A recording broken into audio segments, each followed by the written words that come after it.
Symbols and Signs by Vladimir Nabokov, 1948. For the fourth time in as many years, they were confronted with the problem of what birthday present to take to a young man who was incurably deranged in his mind. Desires he had none. Man-made objects were to him either hives of evil, vibrant with malignant activity that he alone could perceive, or gross comforts for which no use could be found in his abstract world. After eliminating a number of articles that might offend him or frighten him, anything in the gadget line, for instance, was taboo. His parents chose a dainty and innocent trifle, a basket with 10 different fruit jellies in 10 little jars. At the time of his birth, they had already been married for a long time. A score of years had elapsed, and now they were quite old. Her drab gray hair was pinned up carelessly. She wore cheap black dresses. Unlike other women of her age, such as Miss Soule, their next-door neighbor, whose face was all pink and mauve with paint and whose hat was a cluster of brookside flowers, she presented a naked white countenance to the fault-finding light of spring. Her husband, who in the old country had been a fairly successful businessman, was now in New York, wholly dependent on his brother Isaac, a real American of almost 40 years' standing. They seldom saw Isaac, and had nicknamed him the Prince. That Friday, their son's birthday, everything went wrong. The subway train lost its life current between two stations, and for a quarter of an hour they could hear nothing but the dutiful beating of their heartbeats and the rustling of newspapers. The bus they had to take next was late, and kept them waiting a long time on a street corner, and when it did come, it was crammed with garrulous high school children. It began to rain as they walked up the brown path leading to the sanatorium. There they waited again, and instead of their boy shuffling into the room, as he usually did, his poor face sullen, confused, ill-shaven, and blotched with acne, a nurse they knew and did not care for appeared at last, and brightly explained that he had again attempted to take his life. He was all right, she said, but a visit from his parents might disturb him. The place was so miserably understaffed, and things got mislaid or mixed up so easily that they had decided not to leave their present in the office, but to bring it to him next time they came. Outside the building, she waited for her husband to open his umbrella and then took his arm. He kept clearing his throat, as he always did when he was upset. They reached the bus stop shelter on the other side of the street, and he closed his umbrella. A few feet away, under a swaying and dripping tree, a tiny, unfledged bird was helplessly twitching in a puddle. During the long ride to the subway station, she and her husband did not exchange a word, and every time she glanced at his old hands, clasped and twitching upon the handle of his umbrella, and saw their swollen veins and brown spotted skin, she felt the mounting pressure of tears.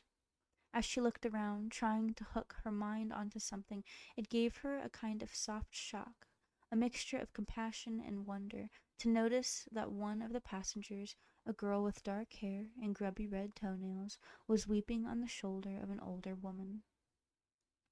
Who did that woman resemble? She resembled Rebecca Borisovna, whose daughter had married one of the Slavichniks in Minsk years ago. The time the boy had tried to do it, his method had been, in the doctor's words, a masterpiece of inventiveness. He would have succeeded had not an envious fellow patient thought he was learning to fly and stopped him just in time. What he had really wanted to do was to tear a hole in his world and escape. The system of his delusions had been the subject of an elaborate paper in a scientific monthly, which the doctor at the sanatorium had given to them to read. But long before that, she and her husband had puzzled it out for themselves. Referential mania, the article had called it. In these very rare cases, the patient imagines that everything happening around him is a veiled reference to his personality and existence. He excludes real people from the conspiracy because he considers himself to be so much more intelligent than other men. Phenomenal nature shadows him wherever he goes. Clouds and the starry sky transmit to each other by means of slow signs incredibly detailed information regarding him. His inmost thoughts are discussed at nightfall in manual alphabet by darkly gesticulating trees. Pebbles or stains or sun flecks form patterns representing, in some awful way, messages that he must intercept. Everything is a cipher, and of everything he is the theme. All around him there are spies. Some of them are detached observers, like glass surfaces in still pools. Others, such as coats in store windows, are prejudiced witnesses, lynchers at heart. Others, again, running water, storms, are hysterical to the point of insanity, and have a distorted opinion of him, and grotesquely misinterpret his actions. He must be always on his guard, and devote every minute and module of life to the decoding of the undulation of things. The very air he exhales is indexed and filed away. If only the interest he provokes were limited to his immediate surroundings, but alas, it is not. With distance, the torrents of wild scandal increase in volume and volubility. The silhouettes of his blood corpuscles, magnified a billion times, flit over past plains, and still farther away, great mountains of unbearable solidity and height sum up, in terms of granite and groaning firs, the ultimate truth of his being. When they emerged from the thunder and foul air of the subway, the last dregs of the day were mixed with the street lights. She wanted to buy some fish for supper, so she handed him the basket of jelly jars, telling him to go home. Accordingly, he returned to their tenement house, walked up to the third landing, and then remembered he had given her his keys earlier in the day. In silence he sat down on the steps, and in silence rose when, some 10 minutes later, she came trudging heavily up the stairs, smiling wanly and shaking her head in depreciation of her silliness. They entered their 2-room flat, and he at once went to the mirror. Straining the corners of his mouth apart by means of his thumbs, with a horrible mask-like grimace, he removed his new, hopelessly uncomfortable dental plate. He read his Russian language newspaper while she laid the table. Still reading, he ate the pale victuals that needed no teeth. She knew his moods, and was also silent. When he had gone to bed, she remained in the living room with her pack of soiled playing cards and her old photograph albums. Across the narrow courtyard, where the rain tinkled in the dark against some ash cans, windows were blandly alight, and in one of them a black-trousered man, with his hands clasped under his head and his elbows raised, could he see lying supine on an untidy bed. She pulled the blind down and examined the photographs. As a baby, he looked more surprised than most babies. A photograph of a German maid they had had in Leipzig, and her fat-faced fiancé, fell out of a fold of the album. She turned the pages of the book. Minsk, the Revolution, Leipzig, Berlin, Leipzig again, a slanting house front, badly out of focus. Here was the boy when he was 4 years old, in a park, shyly, with puckered forehead, looking away from an eager squirrel, as he would have from any other stranger. Here was Aunt Rosa, a fussy, angular, wild-eyed old lady who had lived in a tremulous world of bad news, bankruptcies, train accidents, and cancerous growths until the Germans put her to death, together with all the people she had worried about. The boy, aged 6, that was when he drew wonderful birds with human hands and feet and suffered from insomnia like a grown-up man.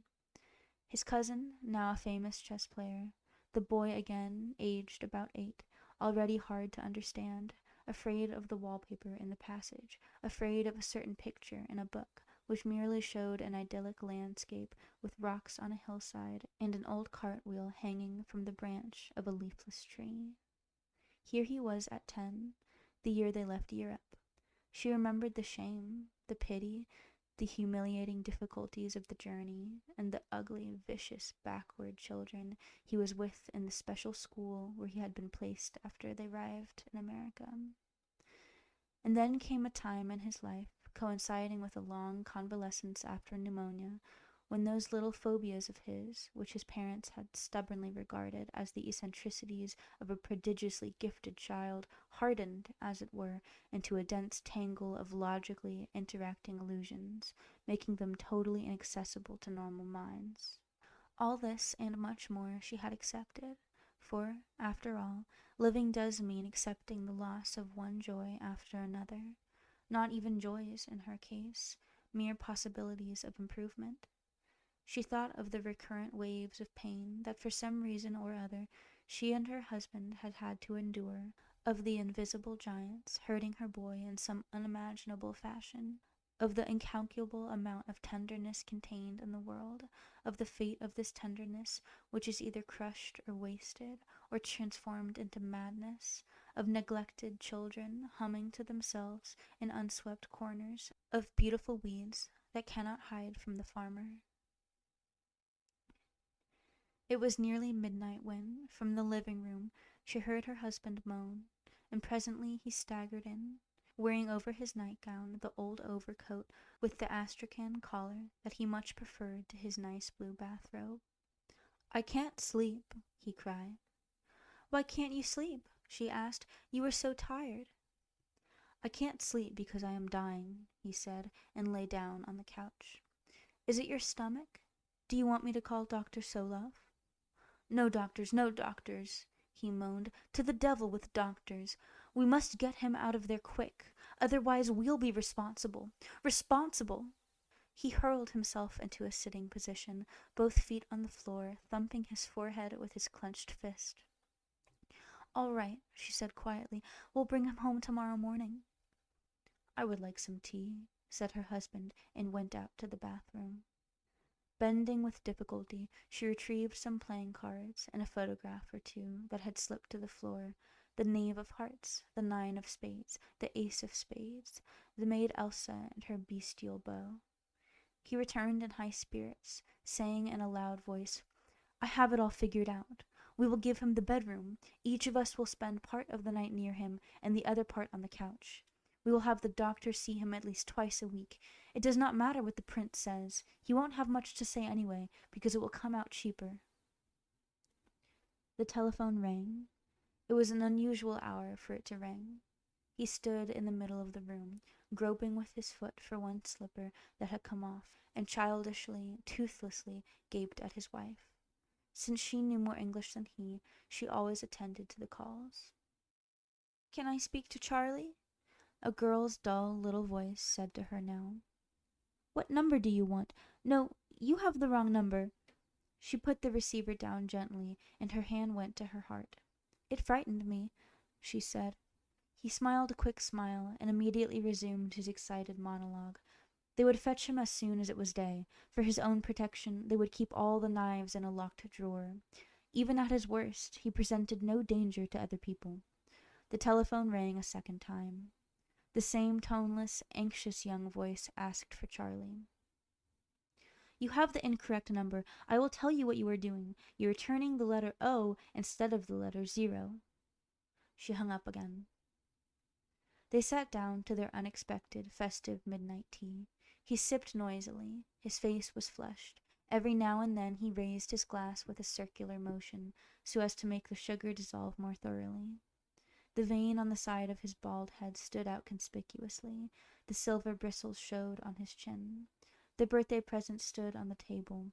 While she poured him another glass of tea, he put on his spectacles and re-examined with pleasure the luminous yellow, green, and red little jars. His clumsy, moist lips spelled out their eloquent labels: apricot, grape, beech plum, quincy, quince. He had got to crab apple when the telephone rang again.